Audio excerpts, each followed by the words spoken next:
Hello दोस्तों, देखिए आज की क्लास में हम अनुपात समानुपात के कुछ इंपॉर्टेंट क्वेश्चनों को सॉल्व करेंगे। ठीक है, अगर वीडियो अच्छी लगे तो चैनल को सब्सक्राइब जरूर कर लेना। देखिए पहला क्वेश्चन क्या कह रहा है, यदि ए की आय बी से 10% अधिक है, ठीक है, और बी की आय सी से 20% कम है, तो ए बी और सी की आय का अनुपात क्या होगा, हमको ये बताना है। ठीक है, तो देखो हम क्या करेंगे, ए अनुपात बी अनुपात सी। ठीक है, ये तीनों रख लिया हमने। अब क्या है, जो ए की जो आय है ना, वो बी की आय से कितने 10% अधिक है, और बी की आय सी की आय से 20% कम है। तो सबसे पहले मानो सी को मान लो 100। सी की आय जो है वो 100 रुपये है या 100 रुपये है। ठीक है, दूसरी लाइन में जो क्वेश्चन कह रहा है, बी की आय सी की आय से कितनी 20% कम है, और सी की आय हमने कितनी मानी 100। तो 100 का जब हम 20% निकालेंगे ना, परसेंट हटाया नीचे लगाया 100। ठीक है, तो 100 से ये 100 कट जाएगा 20, यानी कि 100 का 20% 20 होगा। अब 20 जो बी की जो आय है ना, वो कितनी सी से 20% कम है, तो 20 को आप 100 में से 20 माइनस करेंगे तो कितना बचेगा 80, यानी बी जो हो गया वो कितनी हो गई, बी की आय 80 रुपये। बी की आय कितनी हो गई 80 रुपये। पहली लाइन में क्वेश्चन क्या कह रहा है, ए की आय बी से 10% अधिक है, तो सेम उसी तरीके से आप फिर कर देंगे, यानी 80 का हम क्या निकाल देंगे 10% निकालेंगे, परसेंट हटाया नीचे लगा देंगे हम 100। 2 जीरो से 2 जीरो कट जाएगा, बचा क्या 8। 80 का 10% 8 होता है, 8 को हम इसमें ऐड कर देंगे क्योंकि 10% ज़्यादा है ना ए की आय जो बी की आय से। तो 80 में हम 8 ऐड करेंगे तो कितना हो जाएगा 88, यानी 88। ठीक है, अब देखो क्वेश्चन को दोबारा शुरू से पढ़ लो। ए की आय बी की आय से कितनी 10% अधिक है, 80 का हमने 10% निकाल दिया, 8 इसमें जोड़ दिया। ठीक है, और बी की जो आय है, बी की आय वो सी की आय से 20% कम है, तो बी का हमने तो सी का हमने कितना 20% निकाला था, 20% निकाल के इसमें से घटा दिया, तो बी की आय कितनी हो गई 80। ठीक है, अब हमको बताना क्या है, ए बी और सी की आय का अनुपात बताना है। ठीक है, तो किसी एक संख्या से हम इन तीनों संख्या को काट के देखेंगे, जो एक संख्या से ये तीनों संख्या कट जाए, यानी 4 से ये कट जाएगी कितनी 4 दूनी 8, 4 दूनी 8, 4 से ये कट जाएगा 20 बार, और 4 से ये कट जाएगा 25 बार। अब ये अनुपात किसी भी एक सिंगल संख्या से नहीं कटेगा, तो यानी ए बी और सी का जो अनुपात हो गया वो कितना हो गया 22 अनुपात 20 अनुपात 25। ठीक है, तो इस टाइप क्वेश्चन को आप इस तरीके से सॉल्व कर सकते हैं। ओके, बात करते हैं क्वेश्चन नंबर सेकंड की। देखिए क्वेश्चन नंबर सेकंड क्या कह रहा है, एक संदूक में 1 रुपये 50 पैसे और 25 पैसे के सिक्के जो है वो 3:2:5 के अनुपात में है। ठीक है, जिनका योग जो है 252 रुपये है, 252 रुपये उनका योग है। तो संदूक में 25 पैसे वाले सिक्कों की संख्या कितनी है, हमको ये बताना है। ठीक है, तो हमारा ये अनुपात जो दे रखा है ना, 1 रुपये 50 पैसे और 25 पैसे सिक्के का अनुपात जो दे रखा है वो कितना दे रखा है 3:2:5 ये दे रखा है। ठीक है, तो इनमें से हम सबसे पहले क्या बना लेंगे, संख्या बना लेंगे। तो देखो इनके सबके पीछे x लगा दो, तो पहली संख्या हो गई हमारी 3x, दूसरी हो गई 2x, और तीसरी हो गई हमारी 5x। ठीक है, क्योंकि अब ये हमारी जो संख्या जो बनी है वो क्या है, 1 रुपये के सिक्के की संख्या, 50 पैसे के सिक्कों की संख्या और 25 पैसे के सिक्कों की संख्या, ये हमारी। ठीक है, हमने अनुपात के पीछे क्या लगा दिया x लगा दिया। अब देखो इसको करने का जो डायरेक्ट तरीका होता है वो क्या होता है, आप ये संख्या जो दे रखी है इनको आप सीधा सीधा रखो कैसे, 3x + 2x + 5x। क्योंकि क्वेश्चन क्या कह रहा है, जिनका जो है ना, जो अनुपात 3:2:5 के अनुपात में जो है ना, उनका योग जो है वो कितना है 252 रुपये, 252 रुपये योग है। ठीक है, तो हमने ये संख्या बना ली। अभी हमको पता नहीं, हमको बताना है 25 पैसे के सिक्कों की, 25 पैसे वाले सिक्कों की संख्या हमको बतानी है। अब देखो पहली लाइन क्या कह रही है, 1 रुपये 50 पैसे और 25 पैसे के सिक्के। तो ये अनुपात है ना, ये 1 रुपये के सिक्कों का है, ये 50 पैसों का, और ये 25 पैसों के सिक्कों का संख्या है। तो आप इसको देखो कैसे करेंगे, 1 रुपये में कितने पैसे होते हैं 100 पैसे, ये गुणा में हम कर देंगे इसको, सेम इसी तरीके से गुणा लगाएंगे। 50 पैसे तो पहले से ही दे रखा है सवाल में, और गुणा 25 पैसे।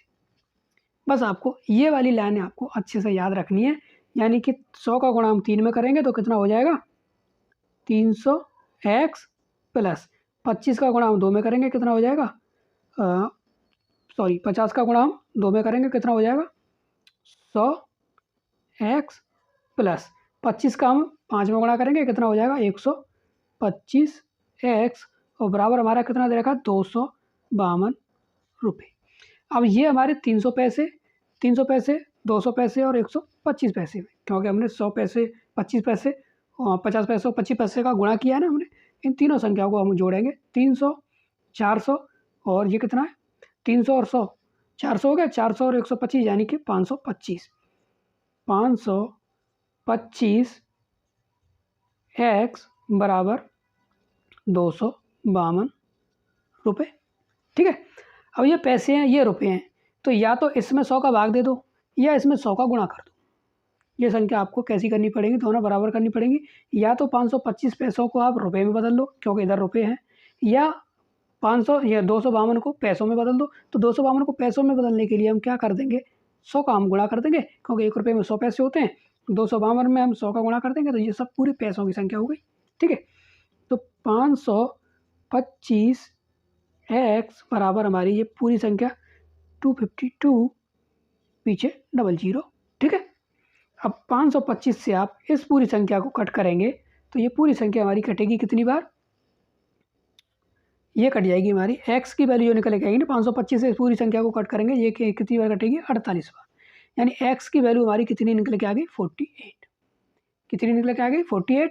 हमको क्या बताना 25 पैसे वाले सिक्कों की संख्या, तो उनकी संख्या हमारी कितनी है 5x, उनकी संख्या कितनी है 5x, x की वैल्यू हमारे पास कितनी निकल के आ गई 48, यानी कि 5x की अब रखेंगे हम 48, इसका हम गुणा कर देंगे 8 × 45 की 0, 5 × 20 और 4 24, यानी कि 240 सिक्के। ये 25 पैसों के सिक्कों की जो संख्या है वो कितनी है 240 सिक्के। ठीक है, तो इस टाइप क्वेश्चनों को आप इस तरीके से सॉल्व कर सकते हैं। ओके, बात करते हैं क्वेश्चन नंबर 3 की। देखिए क्वेश्चन नंबर 3 क्या कह रहा है, ए और बी की वर्तमान आयु का अनुपात 5:6 के अनुपात में, जो आयु है ना वो उनकी वर्तमान आयु 5:6 के अनुपात में 7 वर्ष बाद यह अनुपात 6:7 हो जाता है, तो ए की वर्तमान आयु कितने वर्ष की है हमको ये बताना है। ए की जो वर्तमान आयु है वो कितने वर्ष की है ये बताना है। ठीक है, तो देखो ए अनुपात बी, ठीक है, इनका जो अनुपात दे रखा है वो कितना दे रखा है 5:6, 5:6 दे रखा है। तो हम क्या करेंगे वर्तमान आयु हम इनकी लिखेंगे, तो वर्तमान आयु हम इनकी क्या लिखेंगे, देखो इनके पीछे x लगा के रख दो, यानी कि ए की 5x हो गई और बी की 6x हो गई। ठीक है, ए की 5x बी की 6x। अब देखो इसको क्वेश्चन को यहाँ से बनाएंगे, तो हमने क्या दोनों संख्या रख ली हमने, देखो तो 5x बटे 6x। अब हमको देखो 7 वर्ष वाली बात हो रही है, तो 7 को इसमें ऐड करेंगे, 7 वर्ष प्लस इसमें भी 7 को ऐड करेंगे। 7 वर्ष बाद जिनका जो अनुपात हो जाएगा वो कितना हो जाएगा 6:7 हो जाएगा। बस इस वाली कैलकुलेशन को आप सॉल्व कर दो। देखो 7 का हमने 5 में गुणा किया, 7 × 5 = 35x प्लस 7 का 7 में गुणा किया हमने, क्रॉस गुणा कर रहे हैं तो 7 × 7 = 49 बराबर लगाया। 6 का हमने 6 में गुणा किया, 6 × 6 = 36x और 6 का हमने 7 में गुणा किया प्लस के 7 × 6 = 42।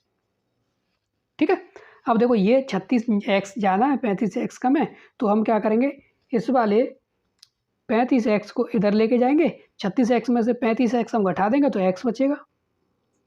36x में से 35x माइनस कर देंगे, ये प्लस किया ना, इसको इधर लेके जाएंगे तो माइनस की हो जाएगी 35x, तो प्लस के 36x में से हम माइनस के 35x घटा देंगे तो x बचेगा।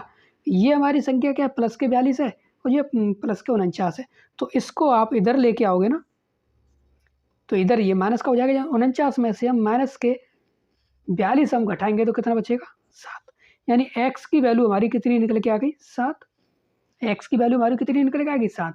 ये हमारा a की आयु मानी थी हमने और ये b की आयु मानी थी वर्तमान। अब x की वैल्यू हमारे पास निकल के आ गई। अब वो क्या पूछ रहा है a की वर्तमान आयु पूछ रहा है ना, तो a की वर्तमान आयु ने 5x मानी थी, 5 × x का गुणा कर देंगे हम, सॉरी एक्स की 7 रख देंगे, 5 7 35। तो ए की वर्तमान आयु कितनी होगी 35। से उसी तरीके से अगर बी की पूछे तो एक्स की वैल्यू 7 है ना, 7 रख देंगे, 7 6 42। ठीक है, इसको देखो करने का एक और तरीका होता है। आप अगर इसको डायरेक्ट करना चाहें तो देखो पहला जो अनुपात दे रखा है वो कितना दे रखा है 5:6। ठीक है, ए और बी का अनुपात जो दे रखा है ना, ए अनुपात बी दे रखा है, आयु का अनुपात जो दे रखा है वो 5:6 दे रखा है। 7 वर्ष बाद ये अनुपात कितना हो जाएगा 6:7 हो जाएगा। 7 वर्ष बाद ये अनुपात कितना हो रहा है 6:7 हो रहा है। कितना हो रहा है 6:7 हो रहा है। तो देखो इसमें इस टाइप के क्वेश्चनों में जब क्वेश्चन आता है तो देखो 6 से ये 7 हो रहा है और ये 5 से 6 हो रहा है, यानी कि एक अनुपात की वैल्यू हमारी कितनी है 7 वर्ष के बराबर है। इनका जो 6 से 7 हो रहा है ना और ये 5 से 6 हो रहा है, यानी एक अनुपात की वैल्यू हमारी 7 के बराबर है।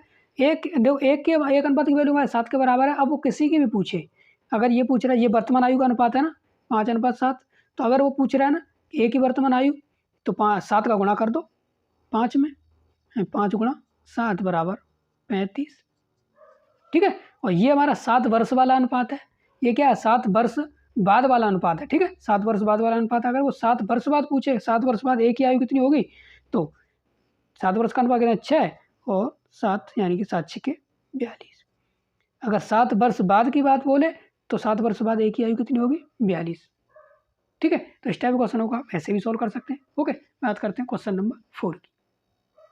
देखिए क्वेश्चन नंबर 4 क्या कह रहा है, यदि 4 वर्ष पहले पी और क्यू के बीच आयु का जो अनुपात था वो कितना था 5:6 था। 4 वर्ष पहले की बात हो रही है, तो पी अनुपात क्यू, पी और बी का जो क्यू का अनुपात था ना, पी और क्यू के अनुपात था 4 वर्ष पहले वो कितना था 5:6 था।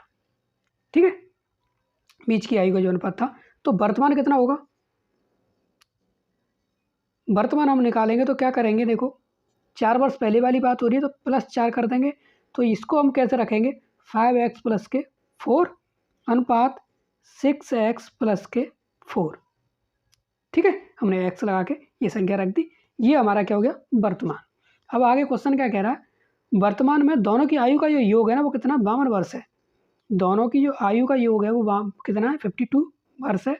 तो हम क्या करेंगे इन दोनों को जोड़ेंगे। देखो 5x + 4 + 6x + 4 बराबर रखा जाएगा कितना 52।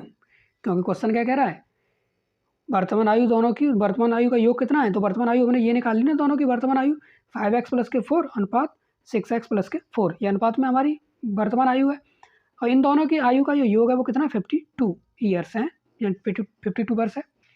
ठीक है, तो अब हम क्या करेंगे, देखो इसमें 5 और 6 कितना हो गया, x और 5x और 6x को हम जोड़ेंगे तो कितना होगा 11x + 4 और 4 8 = 52।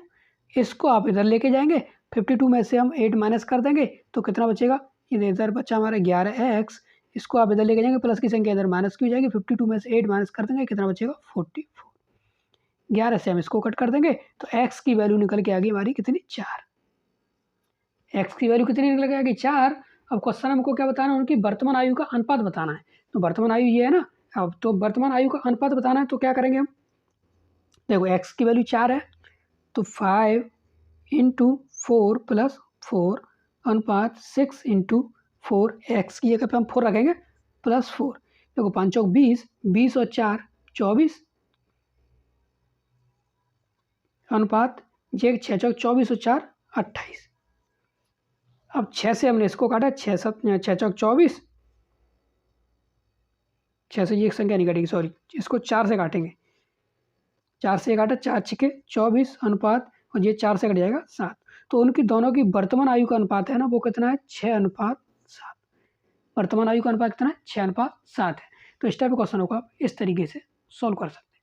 ओके, आज की वीडियो में बस इतना ही। अगर वीडियो अच्छी लगे तो चैनल को सब्सक्राइब जरूर कर लेना। ओके, मिलते हैं ऐसे ही और क्वेश्चनों के साथ नेक्स्ट वीडियो में। ओके।